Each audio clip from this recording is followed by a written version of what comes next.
ಮಂಡ್ಯ ನಗರದ ಕಾಂಗ್ರೆಸ್ ಕಚೇರಿಯಲ್ಲಿ ಮಂಡ್ಯ ಜಿಲ್ಲಾ ಕಾಂಗ್ರೆಸ್ ಸಮಿತಿ ವತಿಯಿಂದ ಜಿಲ್ಲಾಧ್ಯಕ್ಷರಾದ ಸಿ.ಡಿ. ಗಂಗಾಧರ್ ನೇತೃತ್ವದಲ್ಲಿ ಹೊಯ್ಸಳ ರಾಜು ಸಿ.ಕೆ.ರವರನ್ನು ಮಂಡ್ಯ ಜಿಲ್ಲಾ ಕಾಂಗ್ರೆಸ್ ಸಮಿತಿಯ ಅಲ್ಪಸಂಖ್ಯಾತ ಘಟಕದ ಜಿಲ್ಲಾ ಉಪಾಧ್ಯಕ್ಷರಾಗಿ ನೇಮಿಸಿ ಆದೇಶ ಪತ್ರ ನೀಡಲಾಯಿತು. ಈ ಸಂದರ್ಭದಲ್ಲಿ ಕೆಪಿಸಿಸಿ ಪ್ರಧಾನ ಕಾರ್ಯದರ್ಶಿ ಸುಂಡಹಳ್ಳಿ ಮಂಜುನಾಥ್, ಮಂಡ್ಯ ಜಿಲ್ಲಾ ಸಹಕಾರ ಯೂನಿಯನ್ ಒಕ್ಕೂಟದ ಅಧ್ಯಕ್ಷರಾದ ಎಂ. ನಂದೀಶ್, ಗ್ಯಾರಂಟಿ ಯೋಜನಾ ಸಮಿತಿ ನಿರ್ದೇಶಕರಾದ ಉದಯ್ ಕುಮಾರ್, ಸಾಡೆ ಸಭೆ ಧರ್ಮಾಧ್ಯಕ್ಷರಾದ ಮೋಹನ್ ಕುಮಾರ್, ಅಖಿಲ ಭಾರತ ಕ್ರೈಸ್ತ ಮಹಾಸಭಾ ಪದಾಧಿಕಾರಿಗಳು ಹಾಗೂ ಸಭಿಕರು ಹಾಜರಿದ್ದರು.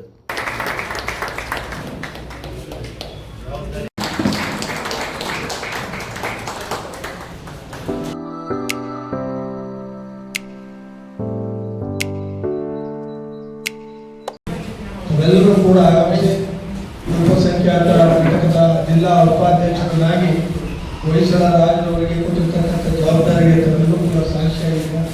ನಮ್ಮ ನೂತನ ಯೂನಿಯನ್ ಅಧ್ಯಕ್ಷರಾದಂಥ ನಂದೀಶ್ ಅವರು, ನಮ್ಮ ಕೆಪಿಸಿಸಿ ಜನರಲ್ ಸೆಕ್ರೆಟರಿ ಆದಂಥ ಮಂಜೂರವರು ಮತ್ತು ನಮ್ಮ ಗ್ಯಾರಂಟಿ ನಿರ್ದೇಶಕರಾದ ಉದಯರವರು, ಇತರೆಲ್ಲ ನಮ್ಮ ಮುಖಂಡರುಗಳು ಆಗಮಿಸಿ ನಮ್ಮ ಹೊಯ್ಸಳ ರಾಜರವರಿಗೆ ಅಪಾರವಾದ ಶುಭವನ್ನು ಕೋರಿದ್ದಾರೆ.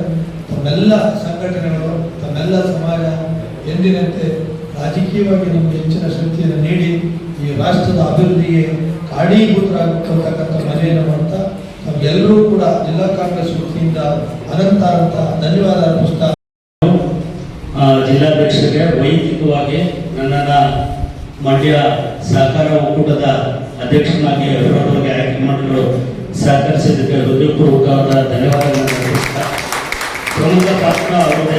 ಆಮೇಲೆ ನನ್ನ ಹೆಸರು ಅನೌನ್ಸ್ ಮಾಡಿದ್ದು ಕೂಡ ಅವರದೇ. ಹಾಗಾಗಿ ಅವ್ರಿಗೆ ನಾನು ನನ್ನ ವೈಯಕ್ತಿಕ ಧನ್ಯವಾದಗಳನ್ನು ಅರ್ಪಿಸ್ತಾ, ಈ ಸಂದರ್ಭದಲ್ಲಿ ನಾನು ನಿಮ್ಮನ್ನು ಕೇಳ್ಕೊಳ್ಳೋದೊಂದೇ, ಭಾರತದಲ್ಲಿ 1947ರಿಂದ ಡಾಕ್ಟರ್ ಬಾಬಾ ಸಾಹೇಬ್ ಅಂಬೇಡ್ಕರ್ ಅವರು ಬರೆದಿರ್ತಕ್ಕಂಥ ಸಂವಿಧಾನದ ಮುಖಾಂತರ ಅಲ್ಪಸಂಖ್ಯಾತರ ರಕ್ಷಣೆ ಕೇವಲ ಕಾಂಗ್ರೆಸ್ ಸರ್ಕಾರ ಕೂಡ ನಾವು ಒಂದೇ ಮಾಡ್ಕೊಂಡು ಬಂದಿರೋದು. ಇವತ್ತು ಎಲ್ಲೆಲ್ಲಿ ಕಾಂಗ್ರೆಸ್ ಸರ್ಕಾರ ಅಥವಾ ವಿರೋಧ ಪಕ್ಷಗಳ ಸರ್ಕಾರ ಬದಲಾವಣೆ ಆಗ್ತಾ ಇದೆ, ಅಲ್ಲಿ ಅಲ್ಪಸಂಖ್ಯಾತರ ಪರಿಸ್ಥಿತಿ ನೀವೇ ಪ್ರತಿನಿತ್ಯ ಮಾಧ್ಯಮಗಳಲ್ಲಿ ಬರ್ತಾ ಇದೆ. ವಿಶೇಷವಾಗಿ ಈ ದೇಶದ ಅತ್ಯಂತ ಶಾಂತಿಯನ್ನು ಸಾಕ್ತಕ್ಕಂಥ ಧರ್ಮ, ಶಾಂತಿಯನ್ನು ಪಾಲನೆ ಮಾಡ್ತಕ್ಕಂಥ ಧರ್ಮ ಕ್ರೈಸ್ತ ಧರ್ಮ. ಅವ್ರ ಮೇಲೆ ಎಂತೆಂಥ ಒಂದು ಘಟನಾವಳಿಗಳು ಈ ದೇಶದಲ್ಲಿ ಕಳೆದ 12 ವರ್ಷಗಳಿಂದ ನಡೀತಾ ಇದೆ, ನೋಡ್ತಾ ಇದೆ. ಈ ದೇಶಕ್ಕೆ ಒಂದೇ ಒಂದು ಆಶಾಕಿರಣ ಕಾಂಗ್ರೆಸ್ ಪಕ್ಷ. ಇವತ್ತು ನಿಮ್ಮ ಮಧ್ಯೆ ಇರ್ತಕ್ಕಂಥ ಒಬ್ಬ ಯುವಕ ಪ್ಯಾಷನ್ನ ಗುರುತಿಸಿ ಅಲ್ಪಸಂಖ್ಯಾತರ ಘಟಕದ ಉಪಾಧ್ಯಕ್ಷರಾಗಿ ಇವತ್ತು ನೇಮಕಾತಿ ಮಾಡಿ ಸನ್ಮಾನ್ಯ ಅಧ್ಯಕ್ಷರು ಆದೇಶ ಹೊರಡಿಸ್ತಾ ಇದ್ದಾರೆ. ಈ ಸಂದರ್ಭದಲ್ಲಿ ನೀವೆಲ್ಲರೂ ಕಾಂಗ್ರೆಸ್ ಪಕ್ಷವನ್ನು ಬೆಂಬಲಿಸೋದು ಕೂಡ ನಿಮ್ಮ ಧರ್ಮದ ಮತ್ತೊಂದು ಭಾಗ ಆಗಿದೆ ಅಂತ ನೀವೆಲ್ಲ ಭಾವಿಸಿ, ಅನೇಕ ರೀತಿಯಲ್ಲಿ ನಾವು ಅವರ ಜೊತೆಯಲ್ಲಿ ನಮ್ಮ ಕುಂದುಕೊರತೆಗಳನ್ನು ನಾವು ಹಂಚಿಕೊಳ್ಳುವಾಗ ಅವರು ಅನೇಕ ರೀತಿಯಲ್ಲಿ ಅವರಿಗೆ ನಮಗೆ ಭರವಸೆಯನ್ನ ಕೊಡ್ತಾ ಬರ್ತಾ ಇವತ್ತು ನಮಗೆ ಒಂದು ಒಳ್ಳೆಯ ಜವಾಬ್ದಾರಿಯನ್ನ ನಮಗೆ ಕೊಟ್ಟಿದ್ದಾರೆ.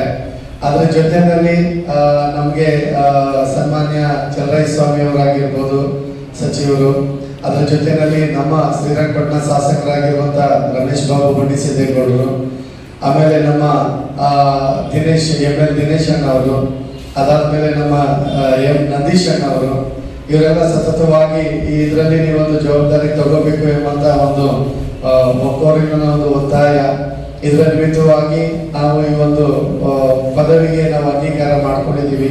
ಮತ್ತೆ ಈ ಸಂದರ್ಭದಲ್ಲಿ ನಮ್ಮ ಒಂದು ಕ್ರೈಸ್ತ ಬಾಂಧವರ ಮುಖಾಂತರವಾಗಿ ಸುಮಾರು 136 ಪಾಸ್ಟರ್ಸ್ಗಳಿದ್ದೀವಿ ಮಂಡ್ಯ ಜಿಲ್ಲೆಯ 7 ತಾಲೂಕುಗಳಲ್ಲಿ. ಹೆಚ್ಚು ಕಡಿಮೆ ಒಂದೊಂದು ಸಭೆಯಲ್ಲಿ ಮಿನಿಮಮ್ 200ರಿಂದ 1000-2000 ತನಕ ಒಂದೊಂದು ಸಭೆಯಲ್ಲಿ ಸಭಿಕರುಗಳಿದ್ದಾರೆ.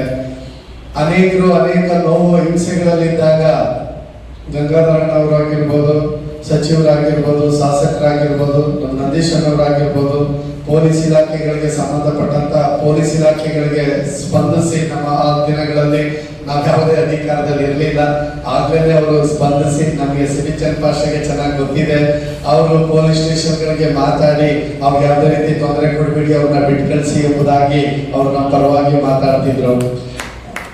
ನಿಜವಾಗ್ಲೂ ಅವರು ದೊಡ್ಡದಾಗಿ ಕೆಲಸ ಮಾಡಿ ಅವರನ್ನು ಅಭಿನಂದಿಸಬೇಕು.